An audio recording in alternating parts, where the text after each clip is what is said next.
সঙ্গীটা যদি হয় মন মতো, যাওয়ার জন্য কোনো গন্তব্য লাগে না, যাওয়ার জন্য কোনো নির্দিষ্ট জায়গার প্রয়োজন হয় না। ঠিক সেরকমই আজকে আমি আর সুব্রত দাদা দুইজনে মিলে বের হয়েছি গন্তব্যবিহীন একটি জায়গায়। আমরা এখনো পর্যন্ত জানি না কোথায় যাব, কোথায় আমাদের গন্তব্য হতে চলেছে। তবে হাতে কিছু কাজ আছে, সেই কাজগুলো শেষ করে যদি আমরা সময় পাই তাহলে মনটাকে নিয়ে কোথাও ঘুরে আসব।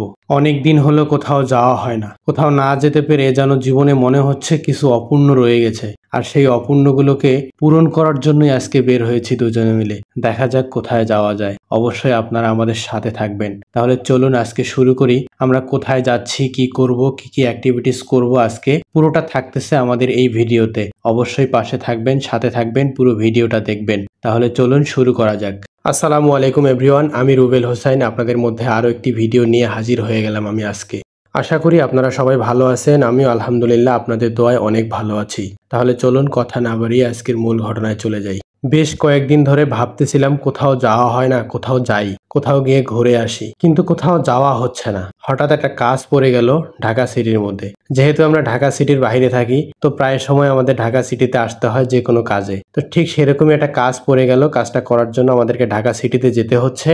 তাই আমরা দাদা সহ বেরোয় গেলাম আমাদের কাজের উদ্দেশ্যে। এরপর আমরা আমাদের কাজ শেষ করে নিরিবিলি কোনো একটা জায়গায় কিছুক্ষণ সময় কাটিয়ে আসব, সেই মনোবাসনা নিয়েই বের হয়েছি আজকে। দেখা যাক কোথায় যাওয়া যায়। তবে গন্তব্য এখনো ঠিক করিনি।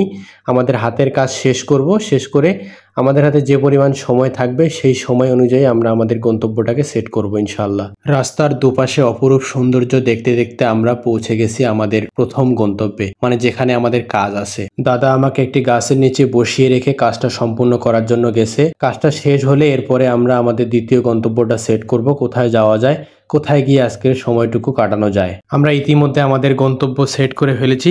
গাড়িটাকে সুরক্ষিত একটি জায়গায় পার্কিং করে আমরা আমাদের কাঙ্ক্ষিত গন্তব্যে যাব। তাহলে চলুন আজকে আমরা কোথায় যাব, কি ঠিক করলাম, কোন গন্তব্যে গিয়ে আমরা আমাদের সময়টুকু কাটাবো সেটাই আপনাদেরকে দেখাই। যেহেতু প্রবেশদ্বারে টিকিটের ব্যবস্থা আছে, তাই দাদা একটু আগে আগে হেঁটে গিয়ে দুটো টিকিট সংগ্রহ করে নিল। টিকিট দুটি সংগ্রহ করে মেইন ফটক দিয়ে আমরা আমাদের আজকের কাঙ্ক্ষিত গন্তব্যে প্রবেশ করি। তাহলে চলুন, অনেকক্ষণ আপনাদেরকে অপেক্ষা করিয়েছি, অনেকক্ষণ আপনাদেরকে গল্প শুনিয়েছি। কোথায় যাচ্ছি, কোথায় আসলাম, কোন নিরিবিলি স্থানে আমরা আমাদের বোরিং সময়টুকু কাটাতে এসেছি আজকে। এতটুকু দেখে এতক্ষণে হয়তো বুঝে গেছেন আজকে আমরা কোথায় এসেছি। তারপরেও আমি আপনাদেরকে বলি, 1678 সালে নির্মাণ কাজ শুরু হয় একটি অসমাপ্ত মুঘল দুর্গ।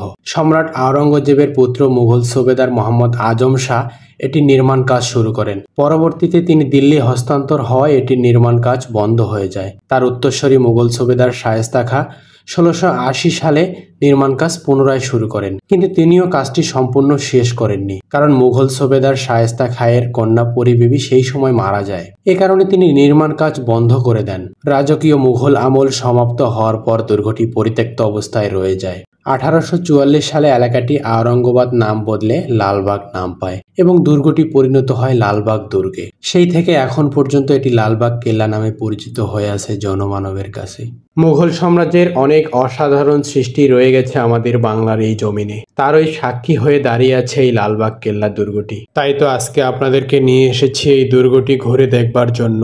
নিজে ঘুরে ঘুরে দেখব অসাধারণ কারুকার্যে মণ্ডিত এই অসম্ভব সুন্দর জায়গাটি এবং উপস্থাপন করব আপনাদের সামনে এর অসাধারণ সৌন্দর্য। একটি দুর্গ থেকে আরেকটি দুর্গে যাওয়ার রাস্তার দুপাশে 1 ইঞ্চি জায়গাও খালি রাখা হয়নি। প্রত্যেকটা জায়গায় সুন্দর সুন্দর ফুলে ফুলে সাজিয়ে রাখা হয়েছে পুরোটা এরিয়া।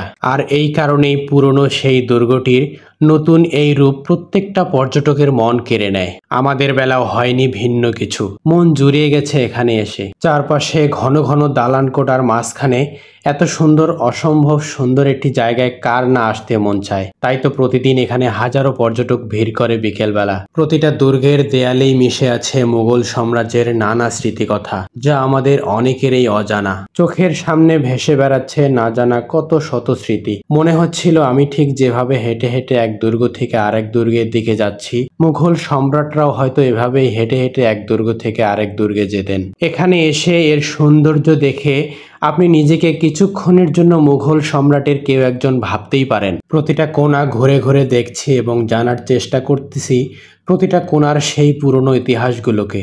দীর্ঘ সময় মুঘল সাম্রাজ্যের এই রাজপ্রাসাদের এদিক সেদিক ঘোরাঘুরি করে মনটা যেন ভরে গেল, হৃদয়টা যেন ভরে গেল, প্রাণটা যেন জুড়িয়ে গেল এই সৌন্দর্য দেখে। দীর্ঘ সময় এখানে কাটিয়ে বিষণ্ণ মন নিয়ে হয়তো ফিরে যেতে হবে এখান থেকে, কিন্তু ফিরে তো যেতেই হবে। এখানে তো আর থাকতে পারবো না, এটা তো আর থাকার জায়গা নয়। রাস্তার দুপাশে ফুলের এই সৌন্দর্য মুগ্ধ করেছে আমাকে। মনে হচ্ছিল এখানে যেন থেকে যাই, মনে হচ্ছিল এখানেই যেন পুরোটা সময় কাটিয়ে দেই আজকের। মনে হচ্ছিল নিজেকে বিলীন করে দেই এই সৌন্দর্যের মাঝে। পুরো জায়গাটিকে ভালোভাবে এক্সপ্লোর করে মনের মধ্যে অফুরন্ত শান্তি নিয়ে এখন এই জায়গাটি থেকে বের হয়ে যাব।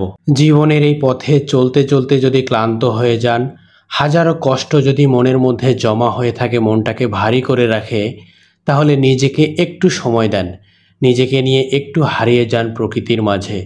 সুন্দর সুন্দর জায়গাতে নিজেকে নিয়ে হারিয়ে যান কিছু সময়ের জন্য। বের হয়ে যাচ্ছি মুঘল সাম্রাজ্যের ঐতিহ্যবাহী নিদর্শন লালবাগ কেল্লা থেকে।